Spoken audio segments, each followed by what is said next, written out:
Okay, yeah. Thank you very much. Indeed, I was very fortunate to be working with these people, with these talented people on this subject, and I think we made very significant progress. So I'm really excited to share these things that we learned over the past few years. So I'll talk about Regge pole and Regge cuts in full color. I'll focus on 2-to-2 scattering, partonic scattering. So this talk is based on several papers published between 2017 and last year. It's only certain aspects of studying the high energy limit, but I think very interesting ones. So much of this effort started with work by Simon and then a collaboration with Simon and continued in certain directions. You'll see with Julian, who is here, Niv, who is not here, Callum, who is here, Yosha, who is not here, and Leonardo, who is here. So it ended up being alternating sequence. Okay, so then what is the motivation? I think it's important to state the motivation right away here, because the small x physics or high energy limit area, Regge limit area is often called, is a very, very large area that of course started developing before QCD. What is our motivation? It's specifically to understand the high energy behavior of partonic scattering amplitude. So the subject is the amplitude. We would like to understand what are the leading contributions, basically leading power to all logarithmic accuracy, if we can. Well, fact is that kinematic limits simplify amplitude drastically, and we would like to make use of this in order to gain access. And indeed, we are able to gain access to things that are otherwise very hard to get and are beyond the state of the art, where general kinematic calculations can get us. The intention is specifically to study multi-loop and multi-leg amplitudes eventually in full color. You know that there has been a lot of developments, quite nice progress in understanding planar n equals 4, in particular in the Regge limit, but also in general kinematics. But all of this is in the planar limit, and beyond the planar limit, things are completely different. It turns out in gauge theories, the things are, it's much richer, very interesting, and it's also important to understand what happens there. And therefore, here we have an opportunity. We cannot do it in general kinematics. In the energy limit, we can. And we want specifically to understand the summation of these towers of logarithms to all orders in order to make contact with concepts such as the analytic structure in the compressed angular momentum plane, and really understand eventually the asymptotic behavior of these amplitudes. So that these are topics that are grounded on fundamental issues in quantum field theory that go even beyond the level of gauge theories, and it's very interesting to be able to make connections with these fundamental principles. And finally, there is an extra benefit, and that's learning about infrared factorization, and that goes actually in both directions. The Regge limit can tell us about infrared factorization, and infrared factorization tells us about the Regge limit. I will only touch upon this briefly, but this is actually one of the aspects that brought us into this topic some more than a decade ago. Okay, so specifically, what we are talking about is the high energy limit of 2-to-2 gauge theory scattering amplitudes. That's the main topic of the discussion now. And the major simplification that is visible already at leading at 3 level, that is, if we look at the leading power, then we see, first of all, that helicity is conserved. So in the S channel, helicity has to be the same. Otherwise, you lose power in this expansion in T over S. And that the leading contribution is dominated by three level by the exchange in the T channel. Okay, so it's an octet exchange in the T channel. And all these processes, whether you scatter gluons, quark gluon, or gluon-gluon, that would be dominated by the same three-level exchange of a gluon. Now, the main point is that the simplification carried over to loop level and to all loops. This through the phenomena of Reggeization. You know that the propagator of the T-channel exchange is essentially replaced by some power, a different power, which is controlled by what is called the gluon-Regge trajectory.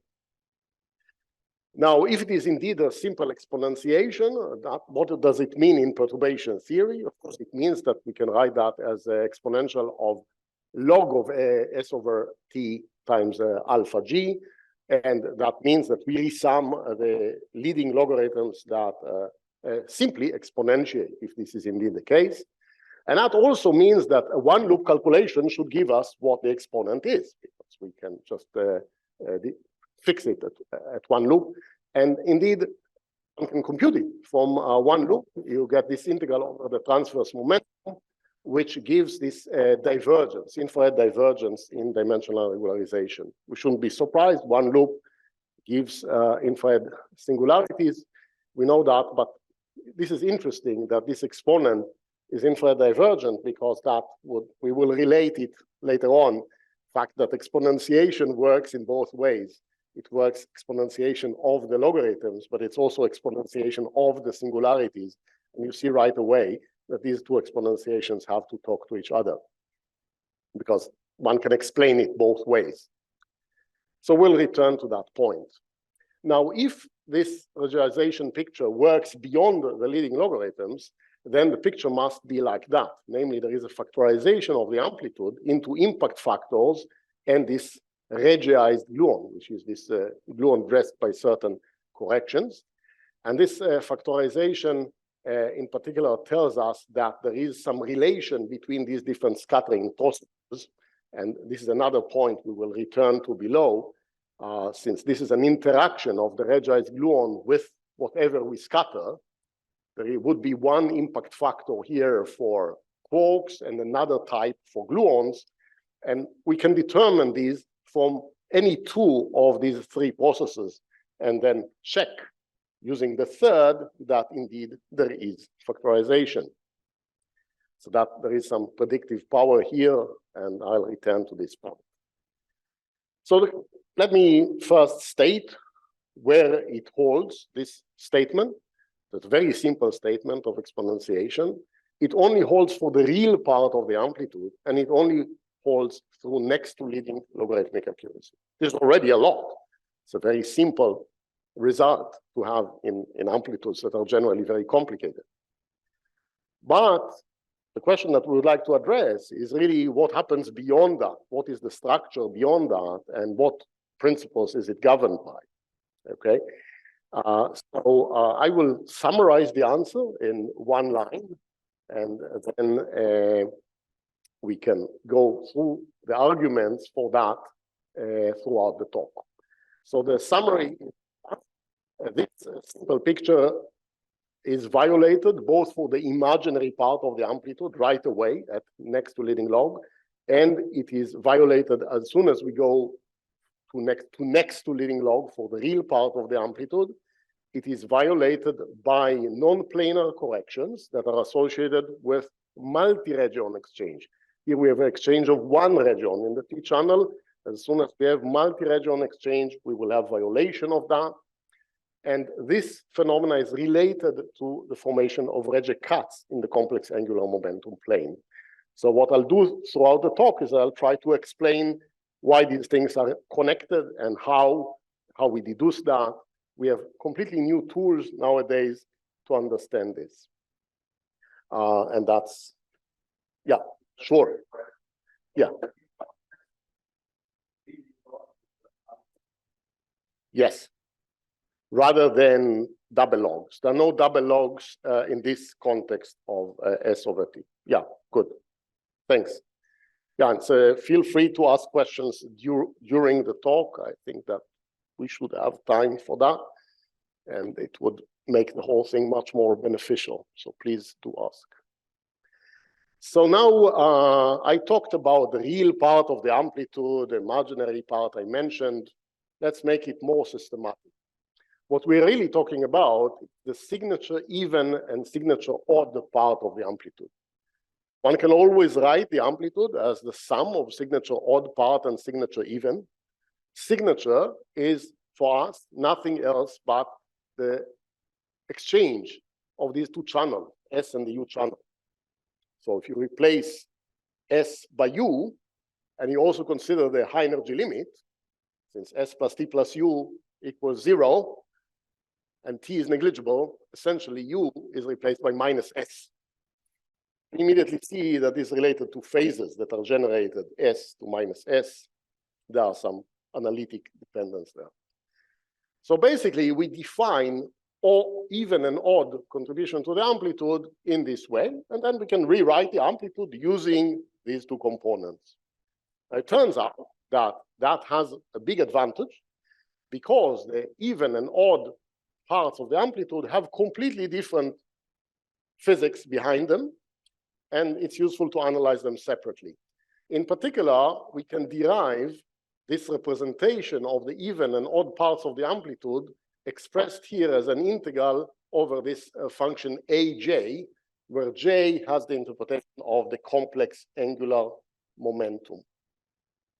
How do we get to these representations, and then what do they tell us? So we get to these representations simply by starting with the spectral representation of the amplitude. This is a completely general consideration, which is valid independently of QCD and is non-perturbative. We know that if we write a dispersive representation, then the spectral density function that enters there is real.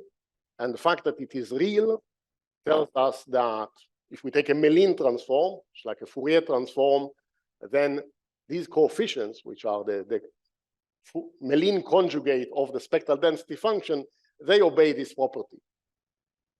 This really comes from the reality property of the spectral density function. So it's a very basic fundamental property from quantum field theory.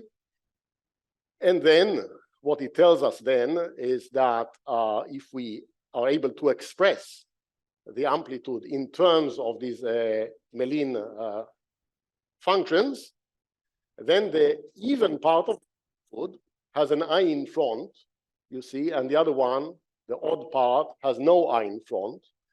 So if we keep expanding in terms of this L here, then all the coefficients of the even amplitude to any order, any logarithmic accuracy, they would always be imaginary of the even amplitude, and they would always be real for the odd amplitude. And that is very neat, right? We look at the amplitude in this variable, we can do it like that. We understand separately the physics we'll see of the real and imaginary part of the amplitude when expressed this way. Now, what is this L? L is a symmetric logarithm where we take these two, the interchange under S to U and simply symmetrize. That means that there is an I pi already residing inside this L. But here I'm just referring to it as a parameter. I expand in that L, and then I have this simple property of real and imaginary. Okay, that's one way to state this reality property. And that's quite useful. I'll explain why these have differences in this talk. But first of all, why do we care about the complex angular momentum plane? This is a way to encode the asymptotic behavior at large S. So one question you can ask about amplitudes is how they behave at high energies, a very basic question. And that question was asked long before we knew which theories we should be interested in. And there is a direct relation. If you use this formula here, then asymptotic behavior, which is a scale to a power, exponentiation of the log, that simply corresponds to having a simple pole in the complex angular momentum plane. And if you don't have this simple behavior, but rather this exponentiation times explicit logarithms, then you're going to have a Regge cut instead in the complex angular momentum plane. And generally, you'd have both and potentially many cuts and so on. But that's basically the aim. The aim is to understand what the structure is. And we know that, so we already talked about Reggeization. Reggeization simply corresponds to having that Regge pole. So from now on, when I talk Reggeization, think about Regge pole, okay? And suppose we had both a Regge pole and a Regge cut. Now, given that, how would you be able to tell that by looking at perturbative expansion? A priori, this looks impossible, because you just have some coefficients multiplying logarithms. If you take the leading power of the amplitude, it can come from either. And the statement that I want to make is that, yes, actually, we can tell this apart, and we will be able to do that in QCD in 2-to-2 scattering. So first of all, returning to the history, so Mandelstam in 1963, so 60 years ago, identified that class of diagrams, here we are referring to scalar integrals, a class of integrals that has Regge cuts. Here we're talking about not gauge series, just a single integral. And we are asking the question, what is the asymptotic behavior of that integral at large S? And the answer is that it cannot be represented by a single double spectral density, and that amounts to having a Regge cut in the complex angular momentum plane. That's what he has shown.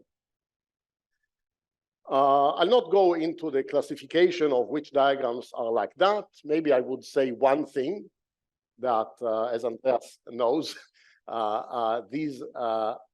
the new calculations are now available at 3 loops that were this simplest type of this diagram, which is a 3-loop diagram.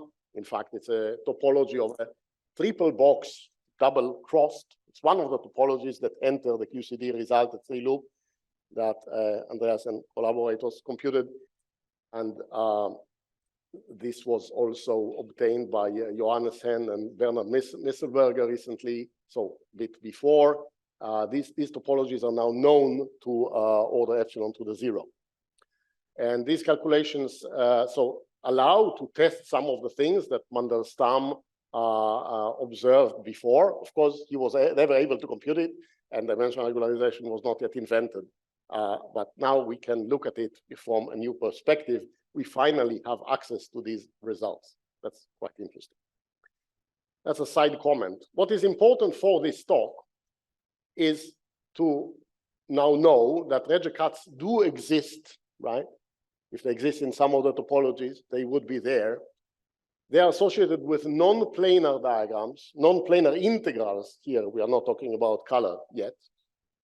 But of course, if they are present in non-planar diagrams, this would be seen through having non-planar color factors. So that connection is important to remember. And the third point is that they are related to the exchange of at least 2 regions in the T-channel. Here, the T-channel is drawn this way. And if you look at that as a single region, this is the second region, at least 2 regions in order to generate this behavior of a Regge cut. So these are the messages from this ancient history.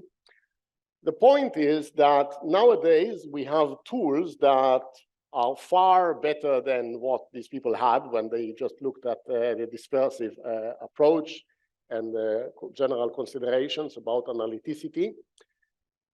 In particular, we know the nonlinear rapidity evolution equations, and these give us a completely new access into this type of problem. So here I'm drawing the form of the Balitsky-Jimwalk equation. This is a nonlinear rapidity evolution equation. I'll not discuss it in much detail, but basically the physical picture is that you think about the projectile that is coming to a collision with a target. Think about the structure of the projectile. It is a cloud of partons that are basically dressed by an infinite light-like Wilson line.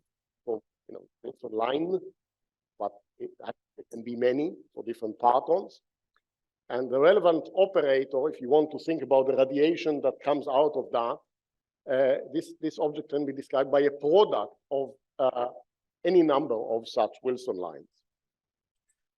As soon as you start considering the gluon exchange that may go through the target or not through the target between such Wilson lines, then you immediately realize that there are rapidity divergences, this integral in the plus direction, that are not regularized, and the dependence on the regulator can be shown to lead to this evolution equation, where the Hamiltonian that acts here on this product of Wilson lines is written here in a rather formal way. These four terms basically represent the four possibilities of exchanging gluon, either going through the target or not. And I'll not get into much detail. What is important here is that these are integrations in the transverse space. It is the transverse positions of these points that matter, and that gives a complete separation between the longitudinal degrees of freedom, the ones that correspond to this integration here, well, the directions of motion of these partons, the target and the projectile. That takes away the light-like directions, and you remain with just two-dimensional dynamics. And this separation is really the core of simplification that we can get, right? So we will be able to get high energy logarithms, which are logarithms of this rapidity, by integrating this sort of equation order by order. And the integration involves basically just, the right-hand side, the complicated dynamics, is only related to this transverse coordinates. So it's a much simpler calculation than the calculation of the full result, and that is the key for the simplification. But how do we use it? This evolution equation has been developed with completely different ideas in mind. So there is a non-trivial twist to use it. I'll not discuss it in full, but one of the aspects is that in the context of the original setup, for which GMOC was derived, the fields are strong. There are high density effects, and this A that is defining the Wilson line can be large, and then this U can be very far from unity. But we are now interested in the perturbative regime, where U is of order 1. So really what matters is the deviation of U from 1, which can be parameterized by this exponent here, W. So this was an idea that Simon put forward a decade ago to expand, actually to look at the dynamics in terms of what is sourced by this W. And W can be given the interpretation of a single region. This is the first time we have a field theoretic definition of what is a single region, and that allows us to go forward and understand the physics of multi-region exchange. So let's see how we use it. Basically, both the target and the projectile, which I'll denote by this psi I and psi j, they can be expressed as a sum of states with a definite number of regions. So you expand this exponential here. And as you go to higher number of regions, you have higher power of the coupling. If you have higher power of the coupling, effectively this expansion would be truncated at any given logarithmic accuracy that you're interested in. So you don't have to really think about the infinite tower with any number of regions. But you can go systematically up to a certain number of regions, controlling effects up to a certain order. That's one important element. Then the other element is that what is really the evolution here in terms of the rapidity? We're talking about the target and the projectile being far from each other. Okay, well, far from each other in rapidity. So the large logarithms that we want to resum make for the gap in rapidity between the target and the projectile. So we need to evolve one towards the other. In order to do that, we have to translate this Hamiltonian that was written in this form way before into acting on the vector of any number of regions. And let me switch to the next slide to show how this works. So we have the target here, which is written as a sum of states with a different number of regions. So this is the target, sorry, this is the projectile. Between them, there is the Hamiltonian, exponential of the Hamiltonian times the logarithm. That is the thing that we want to resum. And basically, you can derive the n to m Hamiltonian, which we now think about in the T channel. This is translating between, going between a different number of regions here on the projectile side to a different number on the target side. Now, this Hamiltonian, we computed essentially explicitly. And you see that the diagonal terms here are the ones that appear at leading order. So basically, 3 regions on this side are most likely to become 3 regions on this side. At leading order, that's the only thing you can have.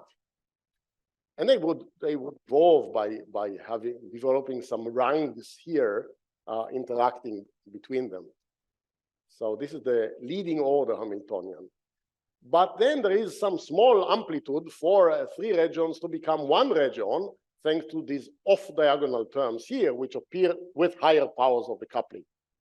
And that's another reason why we actually get a truncation of the system. We don't need to know the entire matrix in order to solve the problem to a given logarithmic accuracy, because as you go further off the diagonal, these are suppressed by higher powers of the coupling. Finally, another important property here, you see these zeros. These zeros basically tell you that there is no evolution between an even number and an odd number of regions. You cannot start with 2 and end up with 3. This is related to the fact that the odd and even sectors do to each other. So they are controlled by different physics. Basically, we can write the amplitude as the sum of the signature odd part plus the signature even part. And then, since the region has the quantum number of a gluon, then odd and even signature amplitudes are governed by the exchange of an odd and even number of regions. And since this evolution keeps this signature property due to the zeros that I showed you in the matrix, then basically these two are controlled completely separately, right? Here it's the exchange of 1 or 3 regions. Here is the exchange of 2 or 4 regions, and so on. Okay? And then if you further invoke Bose symmetry, then you can see that since this gluon is Bose symmetric, if you interchange all quantum numbers, it returns to itself. That also means that the color degrees of freedom must be in correspondence with this kinematic interchange that we defined in the signature. Namely, if we have an odd function under kinematics, odd signature, it would correspond to being odd under color as well. And this is this green part here. Of course, we know that the single region exchange, the octet, would be that, this symmetric octet would be in this sector. That would correspond to the odd amplitude. But also, the 10 plus 10 bar appear if you can allow yourself to exchange 3. And the even is controlled by different color representations. Now, one thing we can do is work with explicit representations. As Bakar showed us yesterday, one can do that even if we have many partons. But for us, it is more convenient to work with channel color operators as shown here.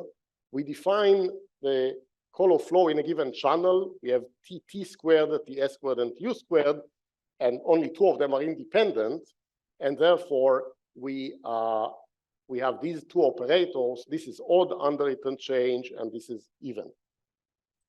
Okay, so now I would like to say a few words about the connection with the infrared singularities. I would need a bit more time. So connection with infrared singularities. So we know that infrared singularities exponentiate, that is quite independent of Regge, the Regge picture, right? They exponentiate in general kinematics, general amplitudes, and they do so such that the singularities are captured by the integral over this soft anomalous dimension. That's completely general. Now we can go to the limit of 2-to-2 scattering in small T over S, and then the anomalous dimension develops a very simple picture here, where the first terms here, this gamma I, gamma J, and the terms here related to the cusp anomalous dimension, they are related to the dipole formula, whereas these corrections here, these are corrections that start at 3 loop and are beyond the dipole formula. So this is all about infrared singularities, which we have taken to the high energy limit. Now we can compare that to the exponentiation we discussed before in terms of Reggeization. And basically the comparison is exponential of alpha gluon times the logarithm. You look for the logarithms inside the exponent that you got here. It appears only through that. And that is consistent provided that the singularities of alpha gluon is this integral over the cusp anomalous dimension. And that's precisely the result that Korczemska and Korczemski got in 95 by considering specific model, specific example of that. But here we see that this somehow should hold in general. So it is something that we'd like to investigate, whether this holds beyond that case. Now, you may recall that they showed it at 2 loops. At that level, there is no Regge cuts. All these complications that I mentioned are not there. So the question is whether this still holds beyond that. It's a very non-trivial question. Then we can see the hints of breaking of Reggeization, that this Reggeization is violated. You can see it immediately from looking at the singularity. As soon as you have this operator Ts minus u squared times I pi, you see that that would lead to breaking of Reggeization for the imaginary part of the amplitude that would mix the color component and give these representations that we saw related to the even part of the amplitude when we have 2 Regge on exchange. So we must be able to make a connection between this term and the 2 Regge on exchange. Furthermore, if we expand the exponential and we get this twice, we get 2 instances of Ts minus u squared, and then we'll get pi squared, and then the real part of the amplitude would also violate Reggeization because it does not involve this exchange. So the Reggeization it remains only octet exchange, but the square of that is obviously not going to be an octet exchange. It would be, for example, 10 plus 10 bar.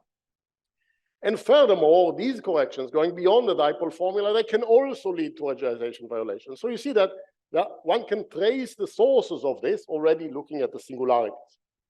But the singularities are not enough. We would like to understand also the finite part of the amplitude, how Reggeization works and where it is broken.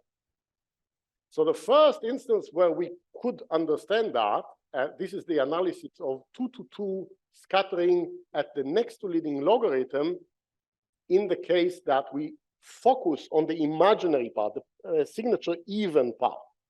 This is controlled by the exchange of 2 regions. As we said, 2 regions is the even part of the amplitude. And the critical ingredient that we needed in order to solve this problem is to define what is called the reduced amplitude. Reduced amplitude is defined here, taking away the Hamiltonian that corresponds to independent evolution of these individual regions separately. So what we look at is the evolution of the compound state of 2 regions in a clean way. Once we do that, then the PFKL equation takes the following form. The gym walk that I talked about, the nonlinear terms, they are not relevant. It all reduces to BFKL in this next to leading logarithmic approximation. And then it is possible to show that this wave function that defines here this off-shell component with any number of exchanges is infrared safe. It's finite. Singularities do appear in the amplitude, but not in the wave function itself. And using this and some other ideas, like integrating in 2 dimensions the hard part of the amplitude, we managed to integrate and solve this problem essentially to any order in perturbation theory. So this really is essentially a solved problem, although we don't have a resummed expression. We have a resummed expression only for the soft part of it. We can generate these terms to any order in perturbation theory. So this I'll not talk about much here. I'd like to move and use the remaining few minutes to discuss the recent developments about the odd part of the amplitude, the signature odd. And here there is an extra conceptual difficulty that there is a Regge pole already. We know that, starting from leading logarithm, that's what I discussed, Reggeization. But this is not the full story, and we will see that there are also multi-region states that are important. Well, let's see from the beginning what happens. Leading logarithms simply exponentiate, are controlled by the one-loop expression that I've shown in the first slide of alpha g. All you need to know is this leading order one-loop contribution to the gluon-Regge trajectory. As soon as you go to next to leading logarithms, then you need to include one-loop corrections to the impact factors as well as two-loop corrections to the trajectory. And it turns out that allows to describe the 3 processes, quark-quark, quark-gluon, gluon-gluon in a systematic way. However, as was already shown 22 years ago, if you try to apply the same logic to next to leading logarithm, just taking the two-loop amplitudes and trying to match them, this doesn't work. And one can immediately see by comparing these processes that things break down. I'm not surprised. I mean, nowadays we can see it from many different perspectives. But until recently, it was not possible to understand exactly what is standing behind it. What are the new effects that enter? What I want to show you here, the end of this talk, is that we now have actually full control. We are able to compute whatever else enters here. I mean, if this was only the first term, this would have been a Regge pole, and this factorization would have worked perfectly. All we need to do is to know the two-loop impact factor, 3-loop trajectory, and things would just be proportional to the octet forever. But that's not the case. And as I told you, if TS minus U squared appears twice, would appear twice with pi squared, and that would correspond to this 3 region exchange. 3 gluons, that's the leading contribution to that. Now we understand the entire tower of corrections. A tower of corrections is described in this slide in full. What we have is 1 region to 1 region. That's this simple factorization picture. If we had only this, then there is no problem. Reggeization works. But actually, we have all these extra terms here at the next to leading logarithmic accuracy already.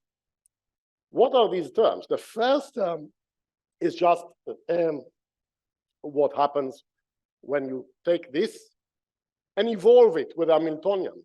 As you insert insertions of the Hamiltonian, you create rungs essentially due to this evolution. And here I have an example, 2 rungs inserted. These are these matrix elements, starting with 3 regions on the top, ending with 3 regions at the bottom. This is this one. Starting from 3 loops, we have an additional contribution, this one, where you start with 1 region, end up with 3, or vice versa. And starting from 4 loops, we have yet another contribution. You start with 1, go to 3, evolve, and then go back to 1. But that's actually the whole story.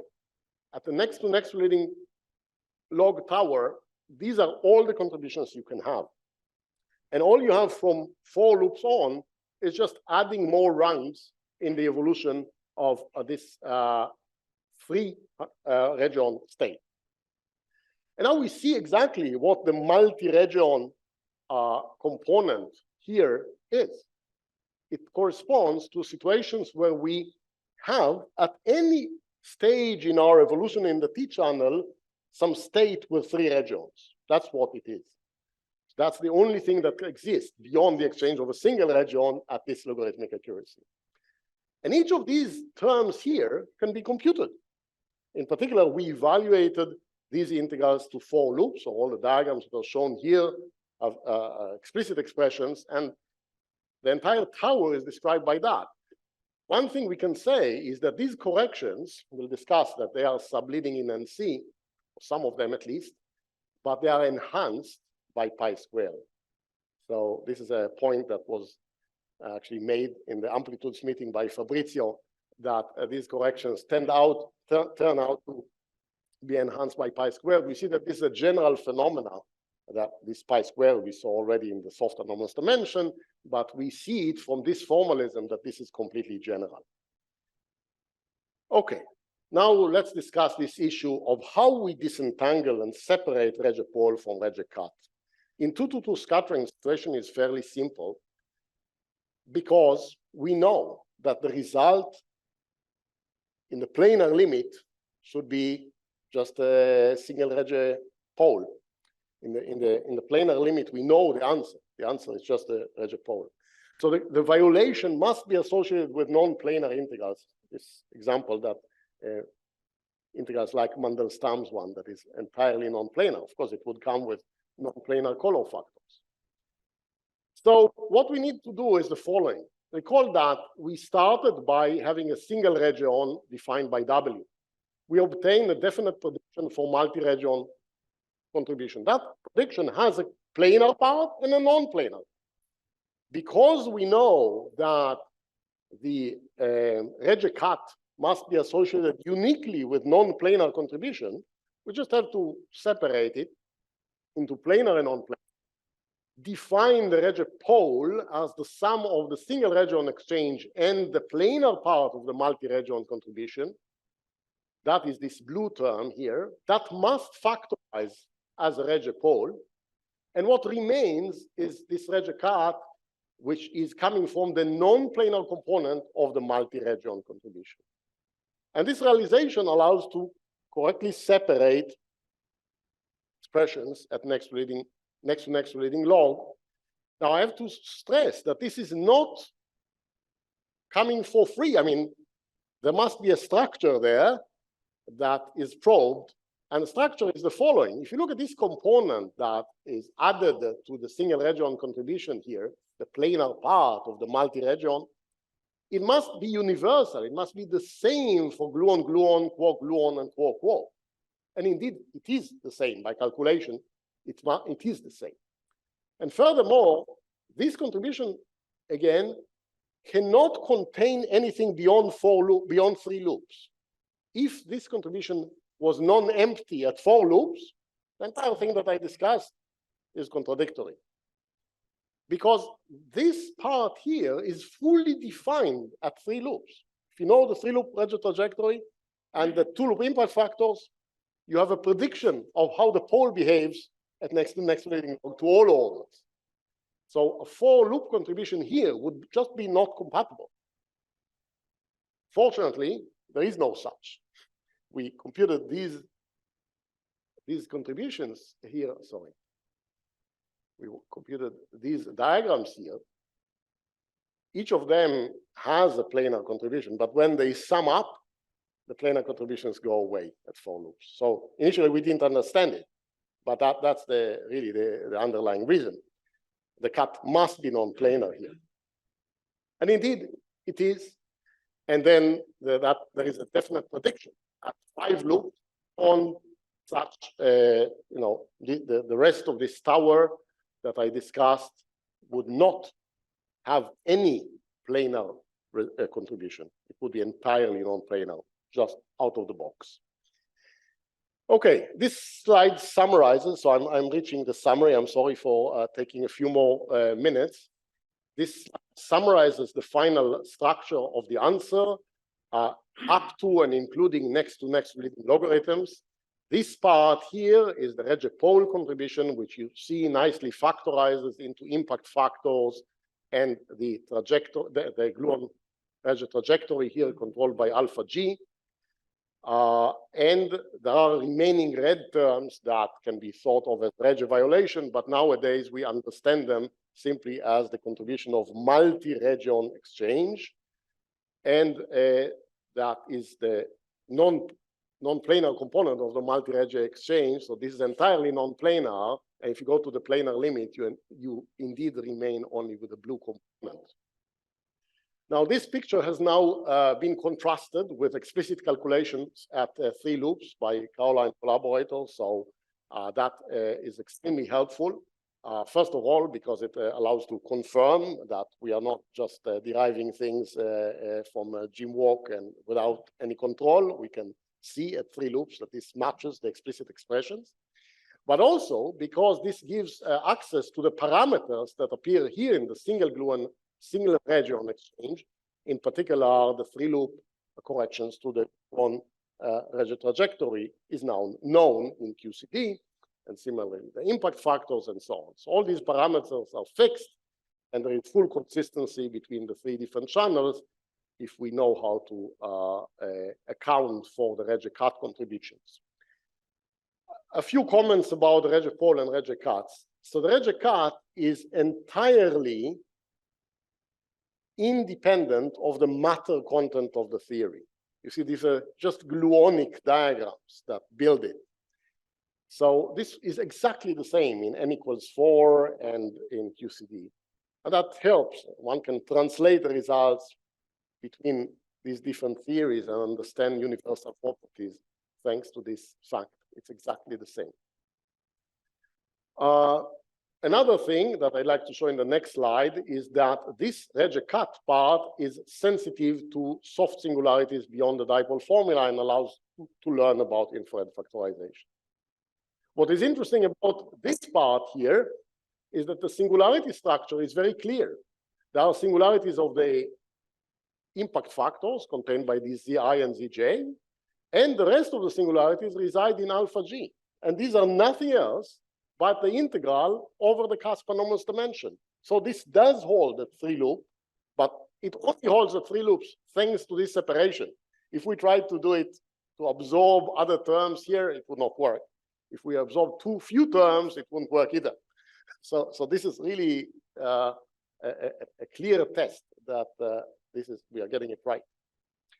We understand the singularity structure in terms of this comparison between the soft anomalous dimension and Caspar anomalous dimension and alpha G.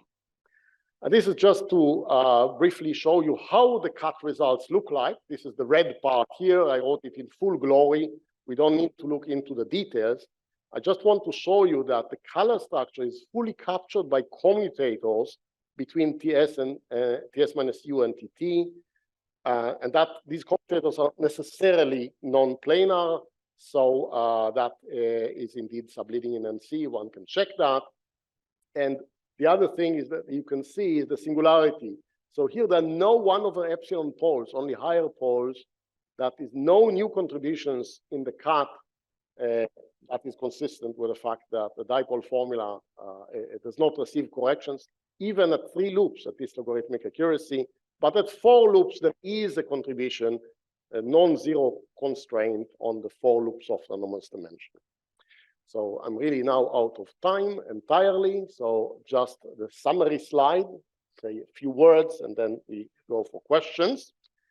So we saw that there is a major simplification of multi-loop amplitudes in the Regge limit. I would say that the most important ingredient in this simplification is the separation between the light-like degrees of freedom and the transverse one. So we can capture the physics through the transverse physics. And this is very effectively done by integrating these rapidity evolution equations. What this allows to do is to compute the next to leading log tower essentially to all orders, and the next to leading log tower to characterize and compute at the moment to 4 loops. But there are more things that we can do with it. And one of the things that we are working on now is 5-point two-loop amplitudes. There is already a paper by Simon and collaborators on this. But for example, the vertex was still unknown, the Lipato vertex. And now we basically determined it in n equals 4, and we can do the same in QCD. And then there is complementary work using other techniques, in particular Glauber. So there is interest in this topic from completely different directions. And we started to have some communication across between these things. One of the important things I discussed here is this fact that the cut is entirely non-planar. I want to emphasize that that does not remain correct beyond 6 points, 6 points and above. Even in the planar limit, there are cuts, and that becomes more interesting, but I'll not discuss it now. If there are questions, I'm happy to answer. Okay, so thank you very much.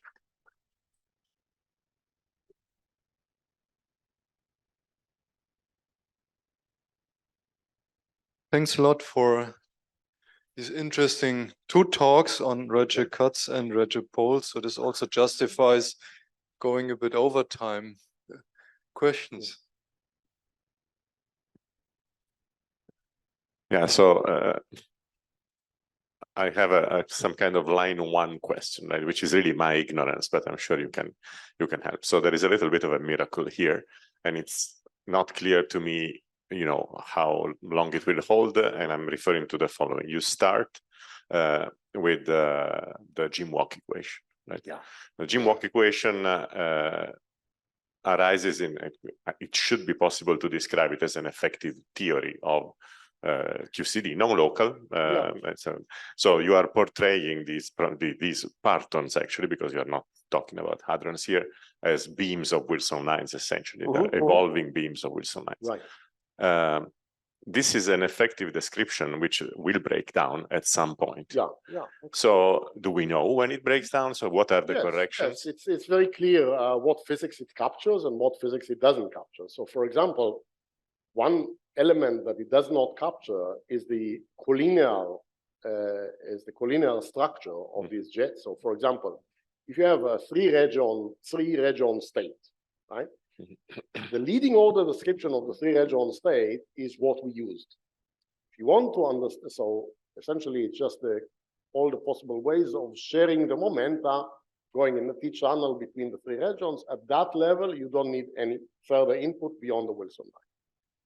But if you want to include some possibility of collinear splitting, that can still occur at leading power.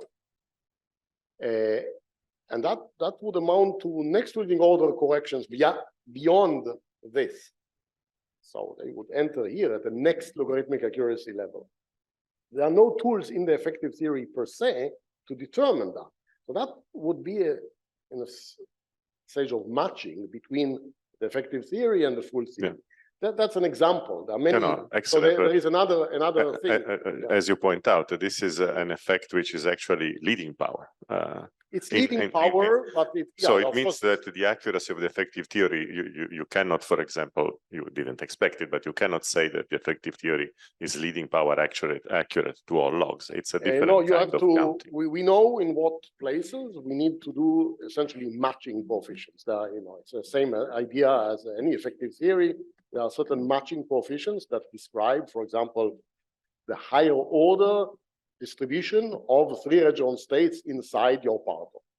So it's very clear what functions are needed to be parameterized and determined by this matching, but this process has not been done.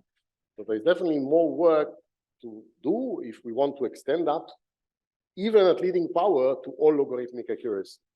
The way we approach it is basically tower by tower. For a given tower, it is very clear which effects enter, and then they can be determined. It's very hard to do it all in one go and determine the effects that would enter at any logarithmic accuracy, even at leading power. I think I should leave and do the mic. Okay. Yeah. And anyone else with a question? Massimiliano.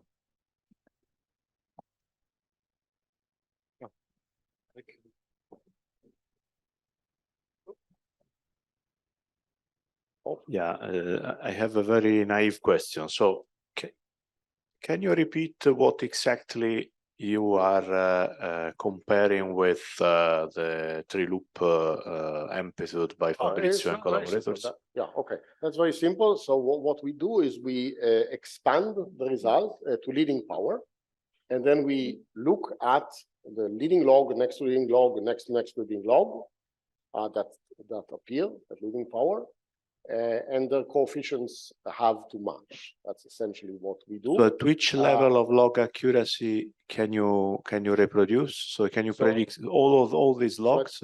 So at 3 loops, it would be down to a single power of the logarithm. So and you can predict all of them with your picture. Log to power 1, log to power 3, log to power 2, log to power 1 would be described. Log to power 0, we have not yet done.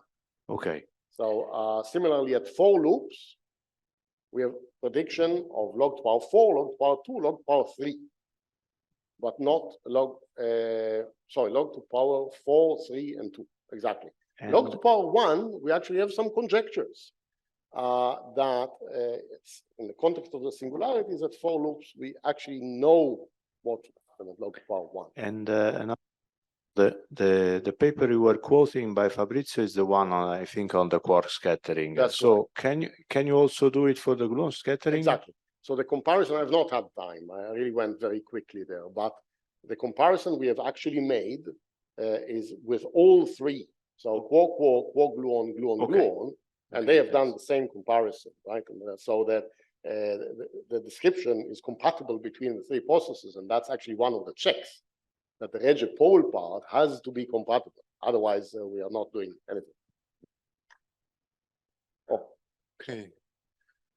Any last urgent question? Otherwise, Einan is still around, and I'm sure you can grab him over lunch. Then let's thank him again. Okay, thank you.